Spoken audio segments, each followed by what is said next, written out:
In this video, I'm going to show you how to post more than 10 pictures on Instagram. But before we get started, don't forget to give this video a like, share, subscribe, and hit the notification bell to keep updated with our latest videos. To get started, the first thing that you'll need to do is to open Instagram on your device. Now make sure you're signed in to your account. Now on your account, go ahead and head over to your profile by clicking on the bottom right corner of your screen, and this will take you to your profile. On your profile, click on the plus icon beside the menu icon. Click on the post, and this will allow you to select the photos that you want to post on your IG. To select multiple photos, click on this and go ahead and select all the photos that you want to post on your Instagram. Now go ahead and click on the next button at the top right corner of your screen.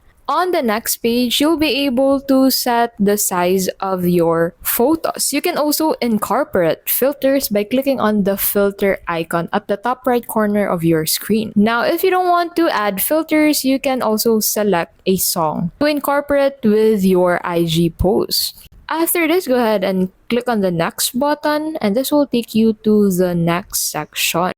Now on the next section, you can write a caption for your post, you can add your location, you can tag people, set your audience, and more things that you can do for this post. Now go ahead and click on the share button once you're done with your IG post. And now once you head to your profile, you'll be able to find this IG post on your profile.